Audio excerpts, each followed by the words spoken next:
Hello, hello, hello. I hope you can hear me. I just put on my AirPods, so I hope they are connected. I'm very excited today. It's your girl Aisha Fatima Dozier, founder and CEO of Bossy Cosmetics, and I am having a really exciting chat today with Maya Allen. So let me put this up. Hello, hello. Hi, Radiant Cherry Blossom. Nice to meet you. Hello, Talkbaya. Hi. I just want to pin this. Hi, it's your girl Aisha, founder and CEO. Hi, of Bossy Cosmetics. Hello, hello, waving hello. It is Friday afternoon, 3 p.m. here on the West Coast and 6 p.m. on the East Coast. It's your girl Aisha, founder and CEO of Bossy Cosmetics. I am super, super, super excited this afternoon to be chatting with Maya Allen. Okay, if you have never watched one of our Bossy chats, they're evergreen content. They stay on our Instagram page as well as our website forever and ever. So if you can watch the whole hour, that would be great. If you can't, you can find it on Instagram or on our page. And essentially what we do is I love interviewing amazing women in business. And we've done this now, I think, for almost a year and a half. I was looking the other day and I think I have 25 videos on our website, so please take a look. Today I am going to really fangirl, so forgive me if I'm coming across as somebody who's overexcited. Hi! But I get the awesome opportunity to meet really amazing women in business through this Bossy chat. And today we will be talking with Maya Allen. She is the former beauty director of InStyle magazine and was a beauty editor. I have her whole resume in front of me and I have prepared a bunch of questions. But she's just an amazing beauty connoisseur. And I think that she has had such an amazing career in beauty media and beauty publishing. And I encourage anyone and everyone to ask questions and to tell her how amazing she is when she joins. Yes, Maya! So waiting for her to join. Oh, looks like she just joined. I'm gonna wave hi. I am so excited to chat with her. Okay, let me click go live. Hi! Let's see if she pops up. Hi! Maya, how are you? Oh my God, I'm so happy to see you. How are you? I am fantastic. So I was just running my mouth before you got on, and I was saying people should be forgiving because I'm going to fangirl here during our conversation. I've got a bunch of questions, and I've got your resume in front of me. But oh my God, welcome! I'm so happy we're doing this. We're doing it. Absolutely. So what I was saying before you came was that this is such an amazing opportunity for me as a brand founder, as a woman in business. I try to do these chats once or twice a week with just really amazing women in the world. And I am so honored that you said yes. Everyone meet Maya. We keep these on our Instagram channel and our website. And Maya is the former beauty director at InStyle magazine. You have worked at Birdie, you've worked at Cosmopolitan, you've worked at Marie Claire. You have just had the most distinguished beauty media publishing career. And I'm gonna gush, but I want you to kind of do a quick intro of yourself, and then I'm gonna get into questions. And I encourage everyone to drop questions so that they can ask you anything. But I'll let you do your own intro, and then I'll go into all my questions. Amazing. Oh my God. First off, thank you for having me. I feel so honored and humbled. I absolutely loved your line. I first discovered Bossy Beauty back in 2019, and then I created this amazing column at Marie Claire where I was like, oh my gosh, I get to have an ode to all these brands that I love. And I remember I did that feature because I tried one of the lipsticks. It's amazing. I still have that video, by the way. So good. Also, I'm wearing Bravery today, which is this incredible, beautiful poppy pink shade, and it just goes on so smoothly, and it doesn't dry out my lips, and it's just so good. So before we get into me, let's all just clap it up for a Black woman-owned line that's amazing and purposeful and made with intention and love. So I am just honored to like even be affiliated, because I just feel like to be a founder and to be a Black woman and to be creating products for us, by us, but also for everyone, like everyone can use these products. That is truly so amazing. So I just feel honored and grateful to even be a part of this. Thank um, you. yeah, of course. And I actually really love the shade. I was like, this is gonna be my pink all summer. I love it. It is, we're saying spring has sprung and let's jump into summer. Bravery is such a popular color and I'm so happy you like it. It looks beautiful on you. Beautiful on you. It feels, and the name feels so fitting right now for this phase I'm at in my life. I cannot wait to dig into this phase. So let's do the intro and then let's do, because okay, I don't want to go into your career yet, but it's just so astonishing what you've done. And I really want to unpack it. So just do the intro and then we'll get right into it. Yeah, so I am originally from Portland, Oregon, and just like really fell in love with magazines growing up. My mom and my sister, who are both watching this live, know that, you know, I have just always been so entranced with just the power of editorial and the power of just, you know, magazines and how much that can impact us in my progression to young womanhood. So growing up, you know, in Portland, back then in Oregon, it was literally one of the most non-diverse places in the entire world. So outside of my immediate family, full of amazing Black women, my mom, my sister, my Auntie Karen, I just feel like I didn't really have many examples of Black beauty around me. So I would just sit with magazines, and it was just a ritual of mine. And I would be so inspired and entranced by these covers and the words and the aspirational images, but I always just felt like there was a lot missing outside of reading, you know, Essence and Ebony and Jet. I would really look into the writers and just research the bylines and the women who were writing these articles, and I just feel like there could have been more. So you know, from then it was like I had my collection of journals in my room that no one could touch. It was like my private shelf, and I would just write in them. I had my collection of magazines, my American Girl, my Teen Vogue, 17, all of these magazines I would just read religiously. And I went on to my high school, and I went on to work for my high school newspaper and start our first ever Black Student Union. And I was just like so interested in our culture.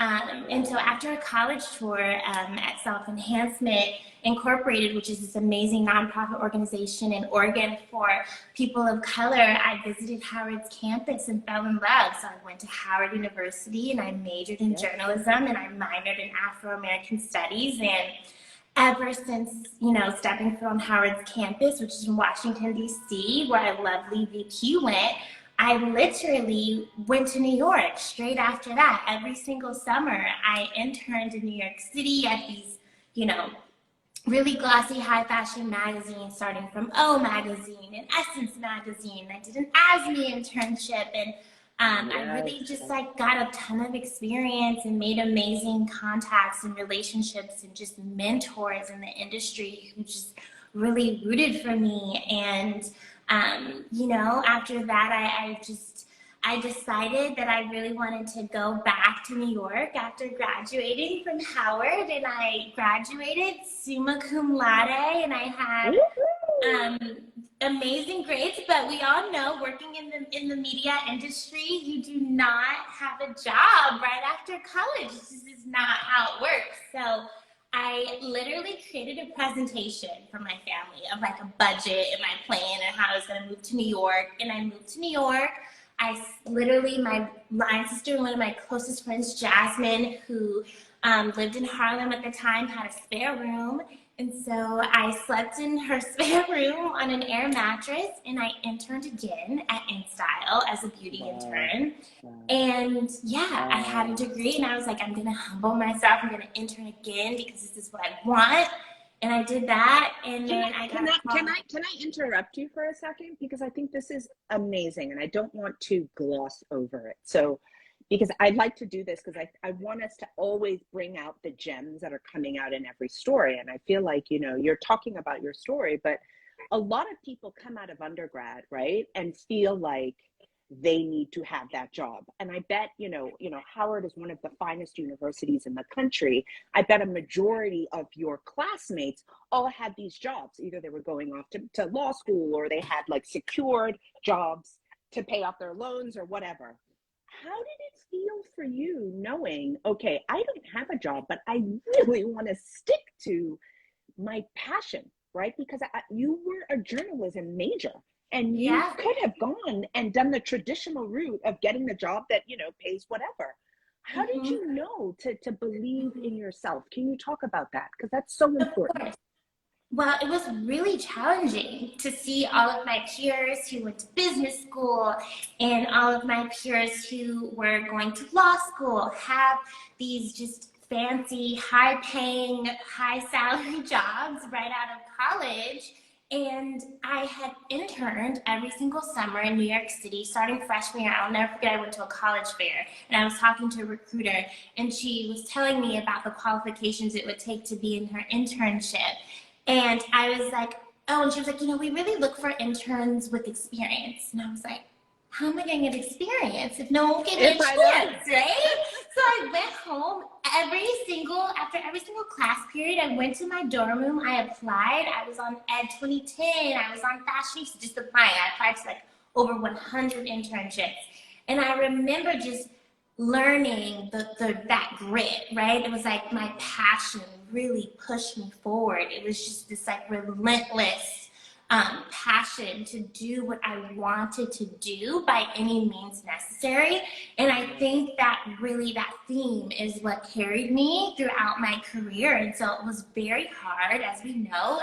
You know, I'm sure we have college students listening. The number one question you get asked your senior year is, what am I going to do? You know, what are you going to do after college? What's going to be your job? And I had no idea. I had this really impressive resume full of magazines, and I had no idea what I was going to do. And I was so into school, and I was so into my academics, and it was really challenging. And I remember being like, I can chart my own path. This is my course, and I have the power, and I have the support system from my family, and I have God, and I can do this. I manifested that, and I remember 2 weeks before graduation, I got a call from the recruiter at InStyle offering me to come in and to intern, and I was like, it was all written, you know, and then just to go back 5 years later as their director was just like full circle. No. Okay, so there's just so much, but we're going too fast now. But I think this whole believe in yourself, this whole having a vision and believing in the vision, and almost putting on your blockers, right? Not looking at what other people are doing. No. You know, our culture is so big on third-party validation, looking at what other people are doing and feeling like, oh my God, she's hustling more than me. She's doing this, he's doing that. Should I do this? So part of what you're saying so far for me that I think is so exciting is that you had your own North Star. You knew where you wanted to go, and you went with it. Okay, so now you get this job at InStyle. Let's start with that, because then over a 5-year period, you start off at InStyle, and then you work at a bunch of other publications, and then you go back as the beauty director of InStyle, which, by the way, were you the first Black woman to be in that role? No, my amazing mentor and big sister, Kalana Barfield Brown, was the former beauty director at InStyle, and I interned for her back in 2015, which is like, it was all written in the stars, you know?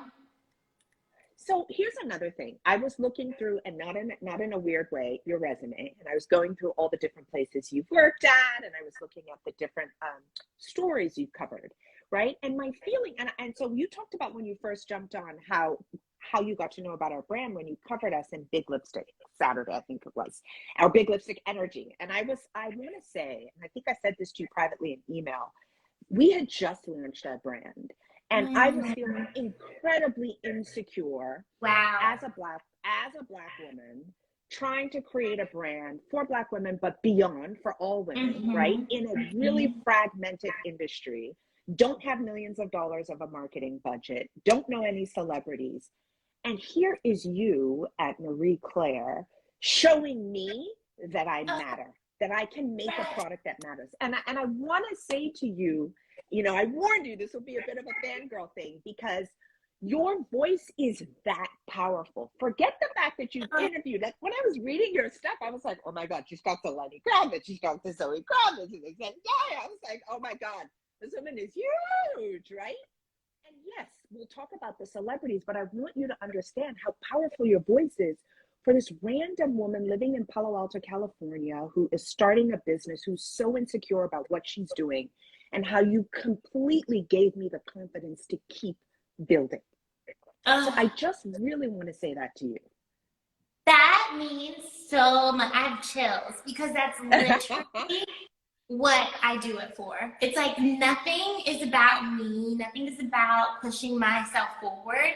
It is so, I am so dedicated to like this craft and so uplifted by uplifting other women and other founders and other brands who are pushing the narrative forward and really doing it for us. And just accessibility and equality and diversity and representation. It's like those are all buzzwords right now, but it's like I've been about this. Like I am so about this life, and I think it just makes my heart sing to hear when you know brands feel that and brands feel the impact of that. Because my whole thing has been I'm gonna go to these fancy ass magazines and I'm gonna make them really authentic and really Black and celebratory of every person and every narrative and every heritage and every background.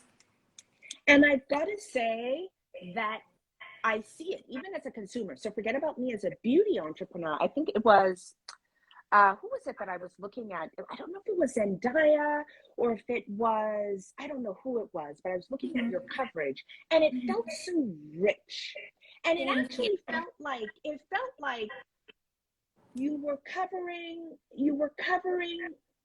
covering history, but for the future. Does that make sense? And so I want to ask you, who was the first celebrity through your work that you got the chance to meet? And how did that feel like, right? From the intern to, okay, you get the opportunity to now talking to a celebrity. How do you think about that? Because it's a very different discussion to you know, a random brand like me.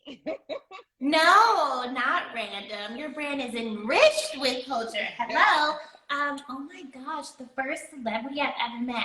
This is such a good question because I've just talked to so many at this point, but I feel so humbled to share that my first big celebrity interview was Cardi B back in 2017 when I was the beauty assistant at Cosmopolitan. And she was the kindest, most sweet. We're both Libras, so we just connected on just like that Libra energy. And it was amazing. And we had so much fun and we took a photo together. And it was Cardi before, you know, she was amazing from her show and Love and Hip Hop, but she was just so sweet. And I know that she's still very sweet and humble. And that was just like amazing for her to be my first ever celebrity interview. And we had the best time ever. And she really like left an imprint on me because when they're kind, like in real life, when they talk to you, it's all just about having a conversation. It's so funny because being able to interview celebrities, I don't really think of it. I used to back then get really nervous and scared, like, oh my God, a celebrity. But the best interviews are interviews that feel like you're having just that sister girl conversation or that real life conversation, you know? So that's how we talked, and it was so amazing. Awesome. Okay, so it was Angela Bassett that I saw recently. I think it was InStyle magazine. Oh my gosh, that was one of my last ever pieces that I got to write for InStyle, which was, I mean, to go out with the class act like Angela Bassett. I mean, right? So take us through, because I'm assuming there are people who are on here, you know, who are interested potentially in a career in media, right? And how do you prepare? I mean, when I was preparing for this, right, I scoured through your Instagram. I, in a non-stalking way, I checked out on LinkedIn. I Googled you to kind of just understand who you are, what you've done, what inspires you. And one of the things I learned is around your values of just being yourself, right? It just showing up as yourself in every place you've been. Yes. But how do you, when you interview Angela Bassett, how do you plan that? How does that happen? Tell me.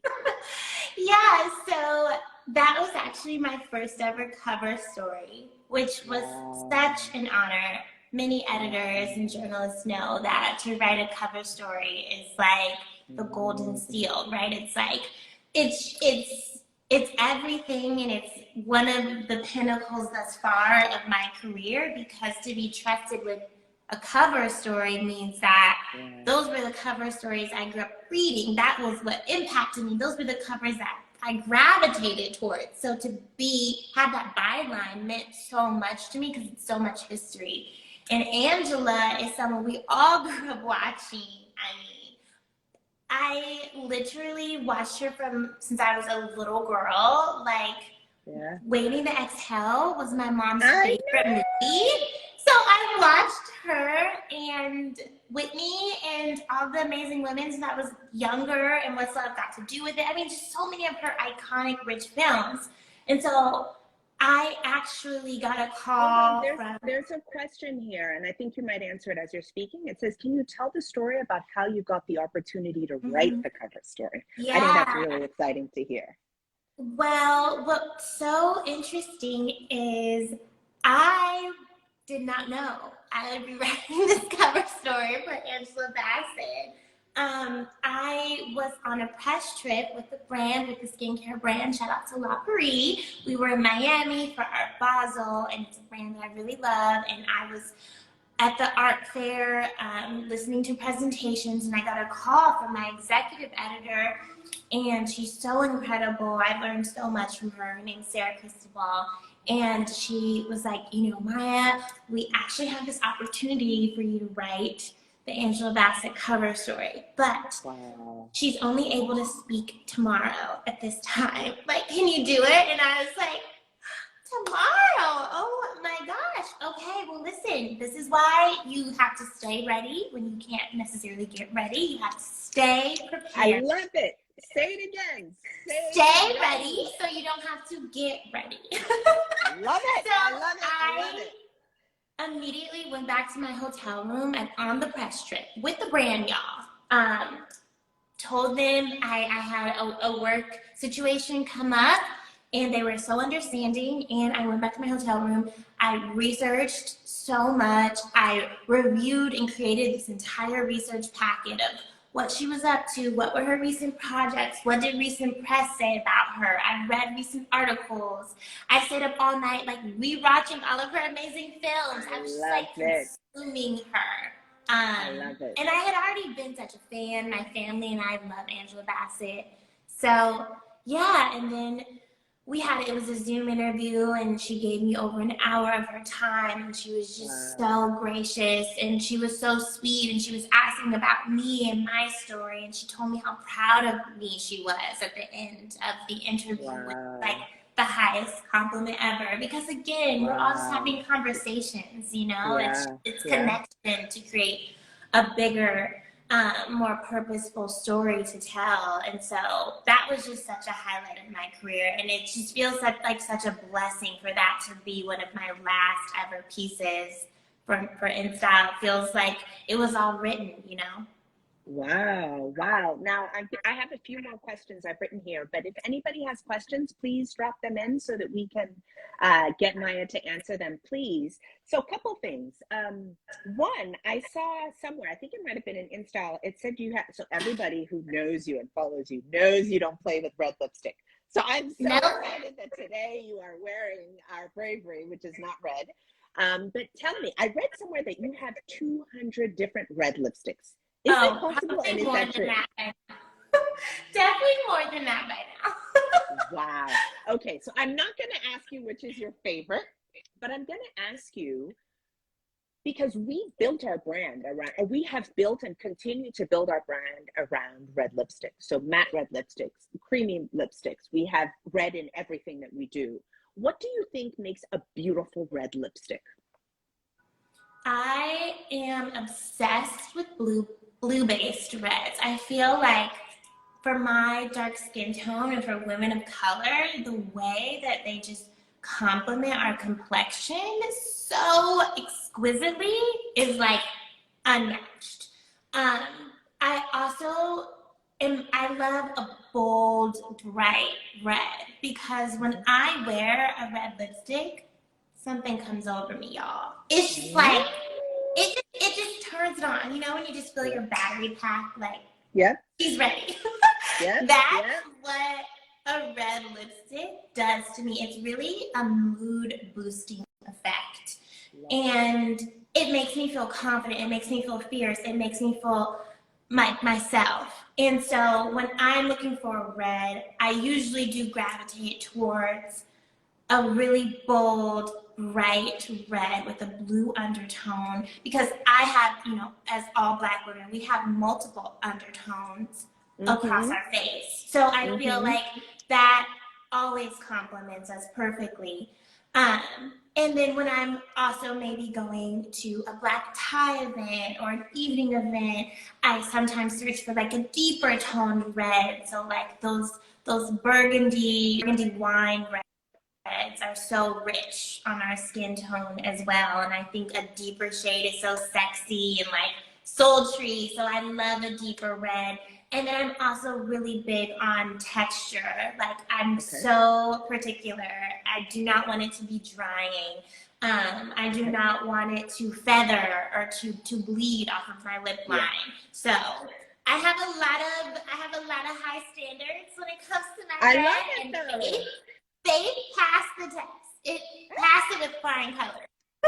Well, thank you for that. I've seen a couple of other beauty founders on here, so I'm like, let me ask you the question to share the secret, because you know, Bossy Cosmetics is not the only brand that makes red lipstick. So I'm like, if you want to hear from a beauty connoisseur, an expert, an aficionado, someone who has tried possibly every red lipstick on the planet, you know, these words of advice are amazing.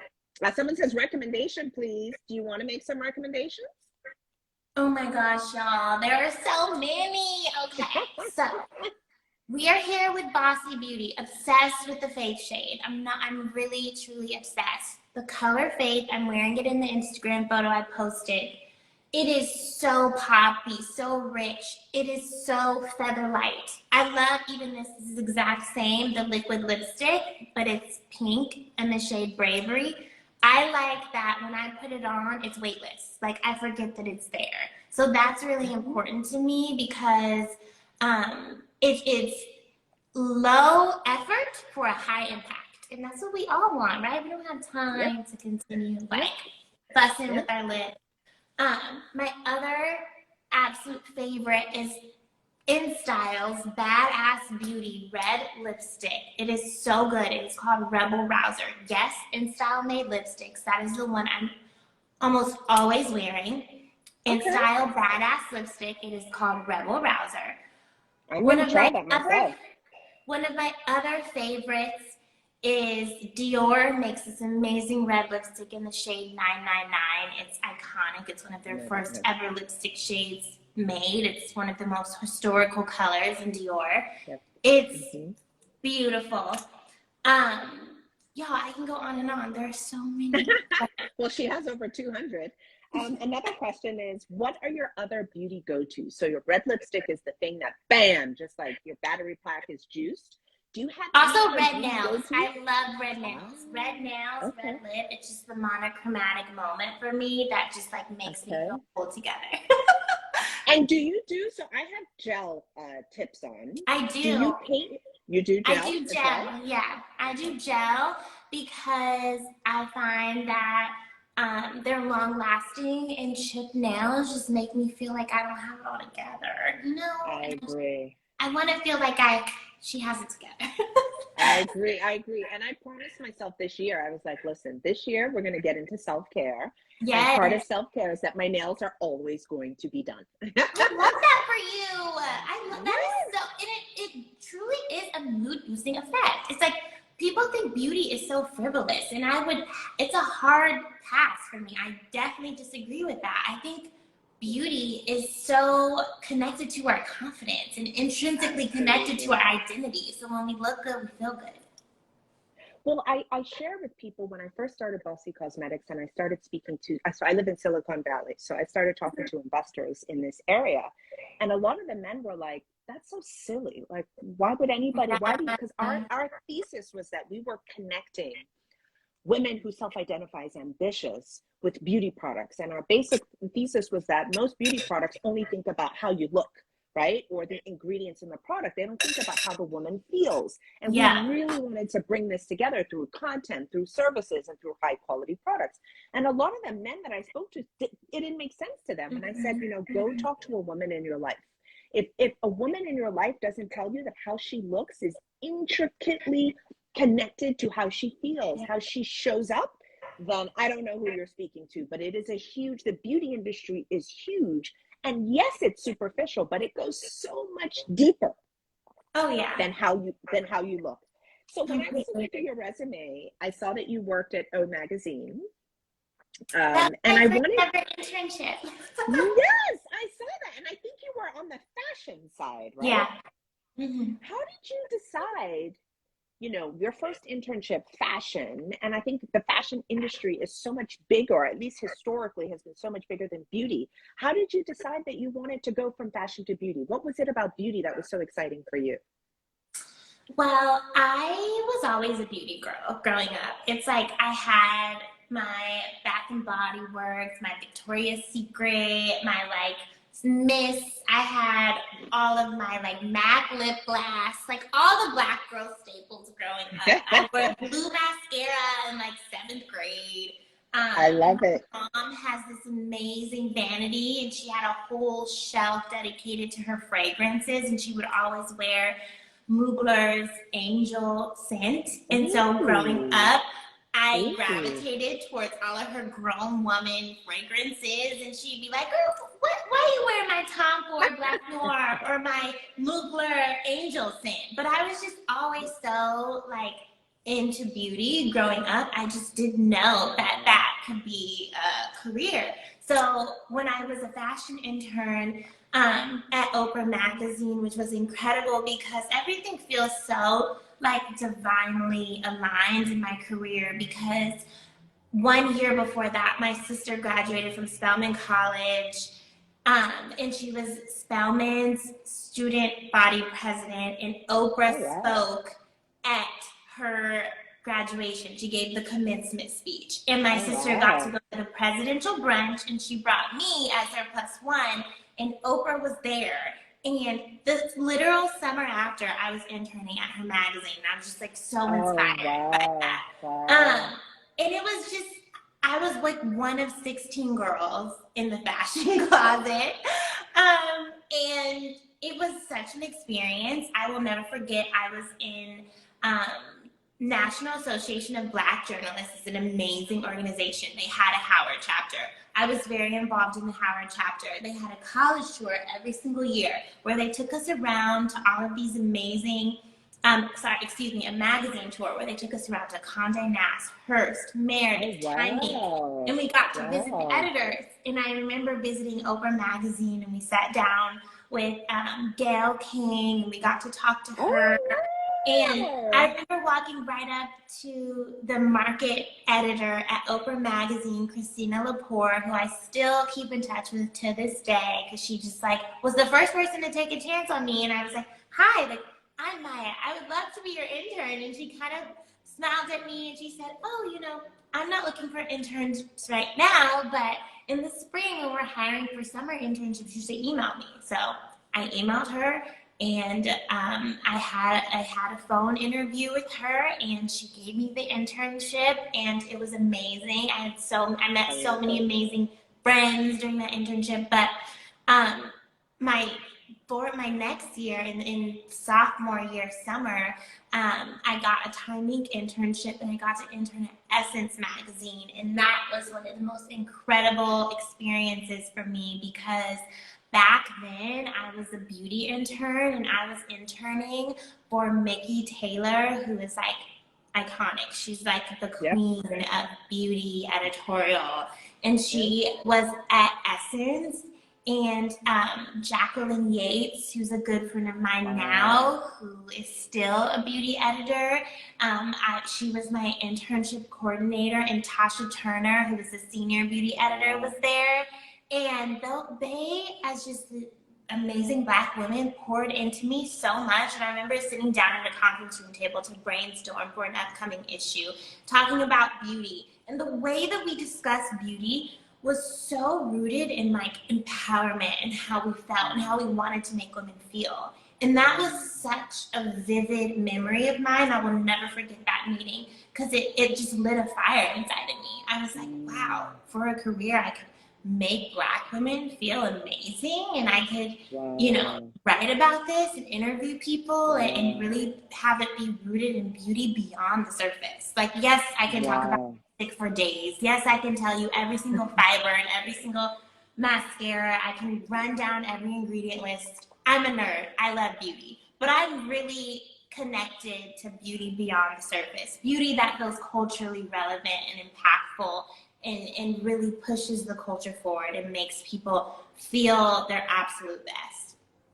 So I love that you went there because in my little list of questions, one of the things again that I read about you is that you see, you love representation through storytelling and beauty, from the viewpoint of activism. And I have seen that in your work. And I wonder, if you would share with us, like, how do you think about now, given your journey, obviously you've got so many more years of excellence ahead of you. How do you think about beauty and activism in, stage 2 or stage 3 or whatever? Where are we? Maya 3.0? I don't know. But you make it to beauty director of InStyle, and then you write the cover story for an iconic actress, like Angela Bassett. Where do you go next? What does that look like? Well, I am just getting started, honestly. I can imagine. There is so much amazing work to still be done. I feel like I am in a season of surrendering, and I am just surrendering to what God has for me and what is next. And there are amazing things next for me, and I am just so excited. I feel so invigorated and just ready for the next best step. And I think beauty is so aligned with every single thing that we do. And every person has a beauty regimen, men, women, whether they call it that or not. And that's my favorite part about beauty. It's so universal. It is so it's such a huge part of our culture. And so in whatever medium I choose to create, activism will always be at the core. I love it. Pushing Black women forward, Black men forward, pushing people who feel like they've always been left out of the narrative because for so long we were looked at as the exception when we really set the standards. It's like we are the originators, we are the trendsetters, we are the arbiters of our culture. So that will always be at the forefront of whatever story I tell because that's me and those are the men and women I come from. So that will be injected into every single thing that I do, and I just feel like there are no ceilings. Like, I'm so excited for everything that's next, and I have such an amazing community, and I'd be remiss not to mention my family, my friends who pray for me, who affirm me, who meditate with me, and my mentors who have just been pouring into me so immensely during every single stage in my life. This stage, but every stage. And so I just feel blessed and excited. No, you are. And I'm just so thrilled to have this, little view into the journey. I think, I've already done the fangirl thing. you know, I'm reading the comments as they're going along. I don't want to distract you, but there's so much love and appreciation for you. Like, people are so supporting all of the messaging coming out here that, you know, you've had this brilliant career. And I love this idea of surrender. It's the same way that I operate. I just saw People of Color Beauty. She's another beauty founder here. She's got a nail care business. She and I actually pray together. Like, we take this, yeah, we take this community as beauty founders as being so supportive. And I love, you know, I love being able to have another beauty founder and say, girl, I'm having a rough time. Can we pray together, please? Yes. That is so surrender. Yes, that's amazing. I feel like the beauty editor community is the exact same way. I have felt just humbled by the overwhelming amount of outreach and positivity and support and people who just continuously uplift you, because I think I've really taken a lot of intention behind trying to really serve, right? It's like we have this seat at the table, but no, that's not really the goal. The goal is to create our own table. The goal is to create a community. The goal is to be a collective and make more of us. There's so much room for all of us. We need so many more founders. We all should uplift one another. So hearing about the sisterhood you all have is just, it's just so refreshing to hear, right? Because so often this industry can have a reputation of being really cutthroat and really competitive, which it is. But I do think your energy attracts. So when you give out that energy, that's what you're going to receive. Absolutely. I mean, my foundational principle, and I'm very open about this, even with Bossy Cosmetics, I want to see more wealthy women. I want to see more self-made Black millionaires and billionaires, right? This is what I'm doing in this brand, is not only sharing this information, but creating products that will ultimately help women feel, igniting their confidence, feeling like they can, feeling like they're brave, giving them faith, right? Our products, when I say words matter, I pick the name of every single product because I am sowing that spirit into the woman who wears it. I want you to feel brave when you wear bravery. I want you to have faith when you wear faith, right? I want you to feel resilient when you wear resilience. I want you to exude soft power when you wear soft power. All of our products are so meaningful. And I think that at least of the beauty founders I know, we are all incredibly supportive because we know we're like this much of the beauty industry. And we could be so much bigger as a force together. And so that's going to take me, I know we've got about 18 minutes left. So if anybody has questions, I want to take our discussion a little bit differently to being an editor, right? I love how we talked about storytelling. And I feel like as an editor, you know, that's what you do. You understand stories. But how do we as brands think about coming into a marketplace where there's so much noise?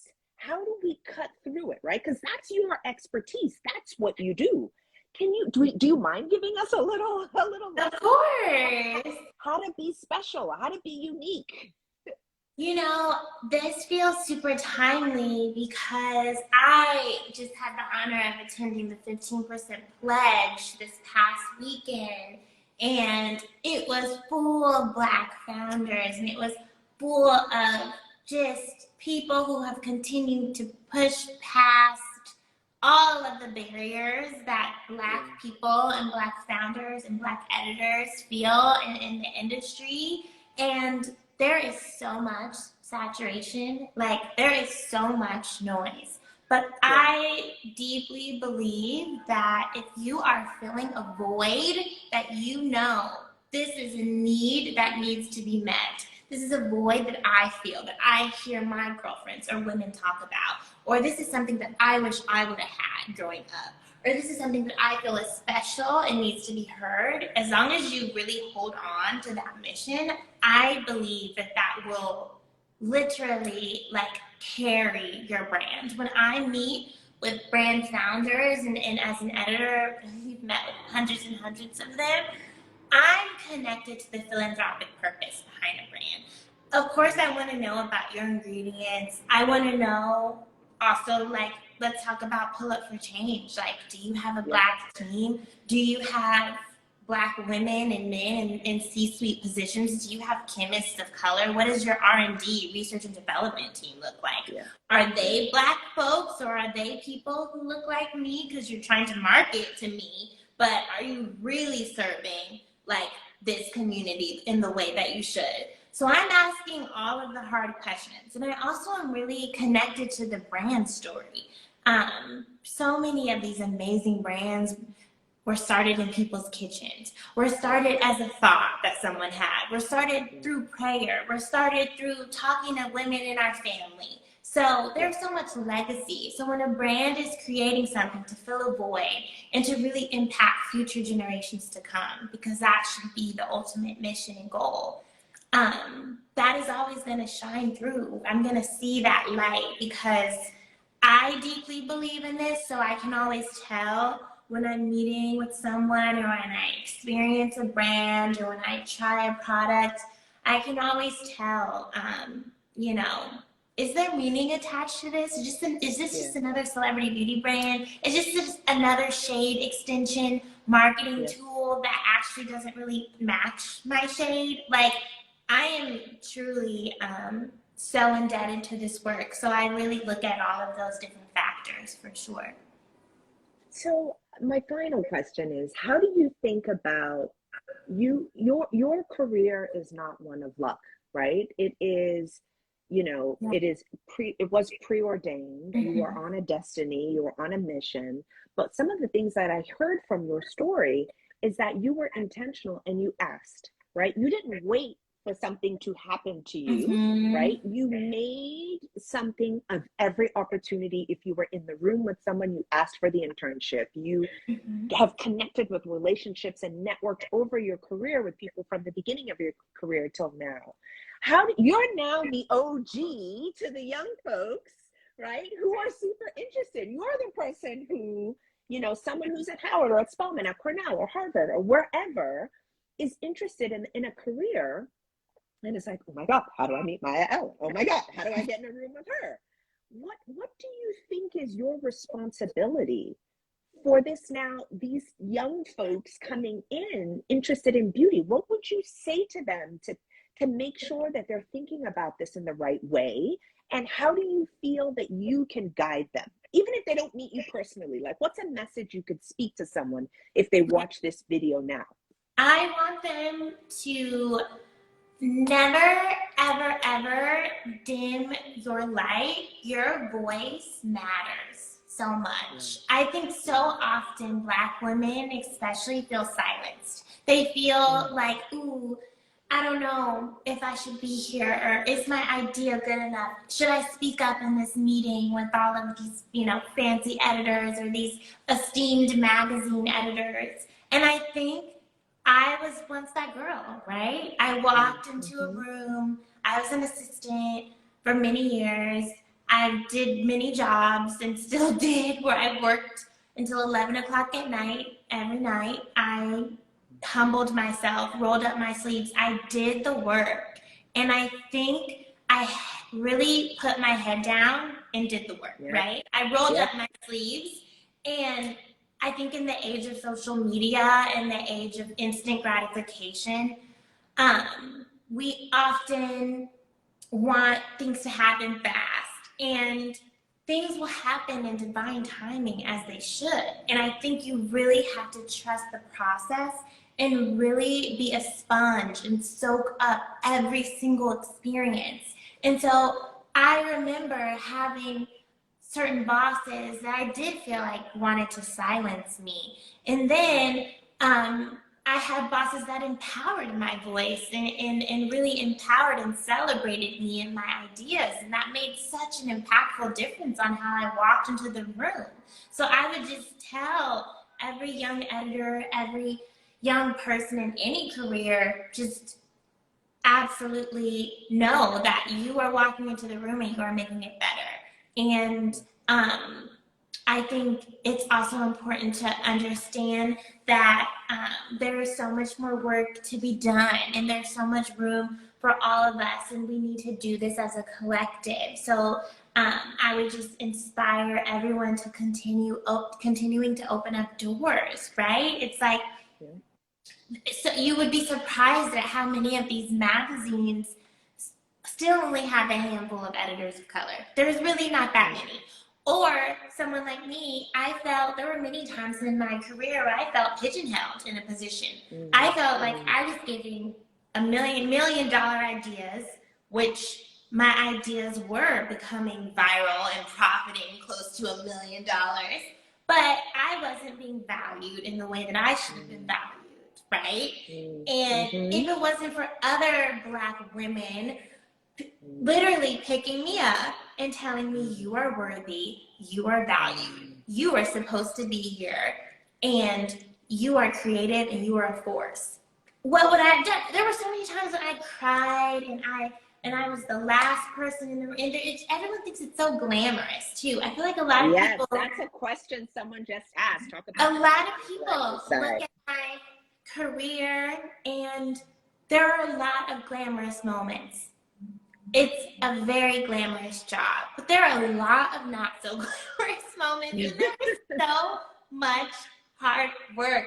And I'm not really the type, I'm to sort of broadcast that part of it, and maybe I should more, because I'm like, wow, maybe people just think all of this is like handed to us. I don't know, but it's like, no, like I am working so hard all the time, but you know what? All those years of working led to a lot of burnout. And I think that is very important to point out as well. Black women in the workplace, we are conditioned to work twice as hard. Raise his hand. I'm sure you feel that way too. You are always working so hard. We deserve rest.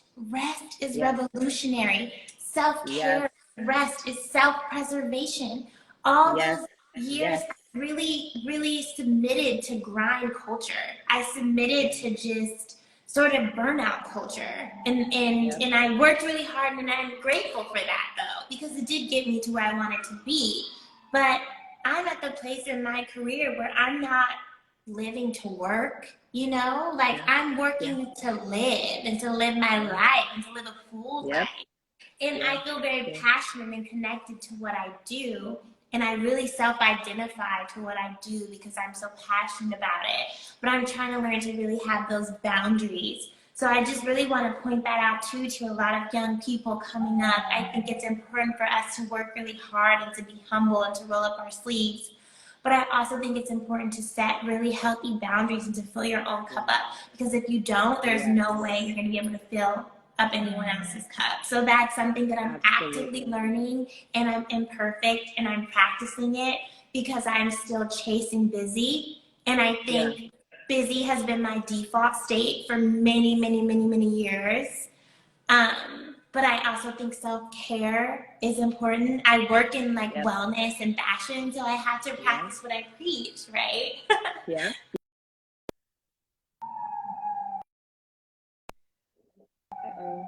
Did I freeze or did she freeze? I think we lost her. Oh, okay. I can hear you now. I'm here now. Okay, sorry, I'm at a hotel, and the Wi-Fi in the hotel is not so great.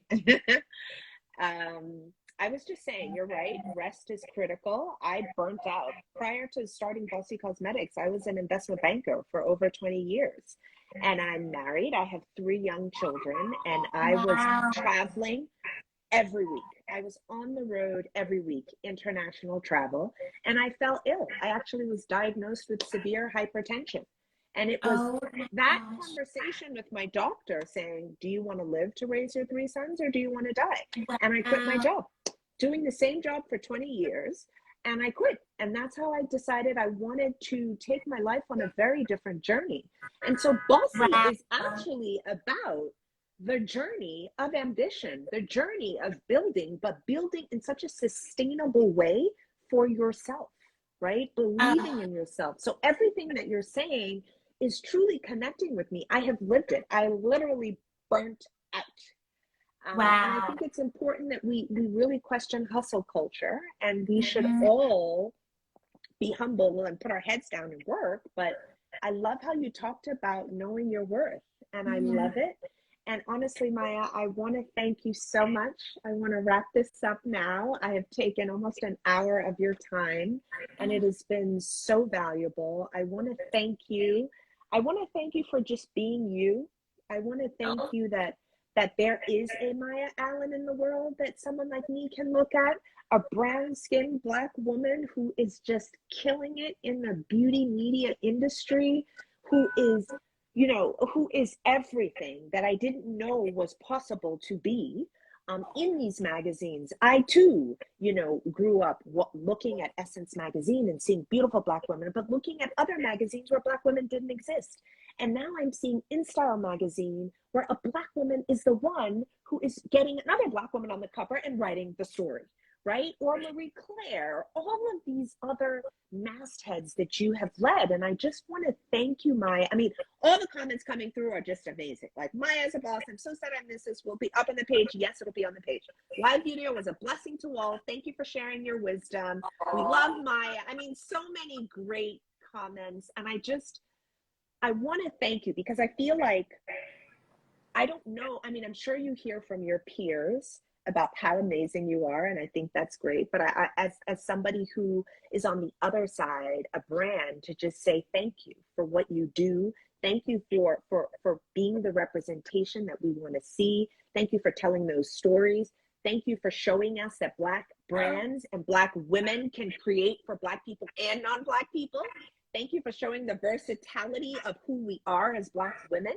And honestly, I'm so excited to see Maya 3.0, 4.0. I don't know which point you're at, but the best is yet to come. The best is yet to come for Bossy Cosmetics. The best is yet to come for all of us. Like, the journey is evolving. It is never ending. Thank you. I feel so like humbled, and I'm always like, my number one goal is to continue to amplify us and to continue to amplify brands that I believe in. So I just feel so honored to be affiliated and a part of this amazing conversation, to be such a small part of like the change we all want to see. So I'm just so thrilled and grateful and honored. So thank you. Thank you so much, everybody who came. I want to thank you all. You were so amazing for spending your Friday afternoon.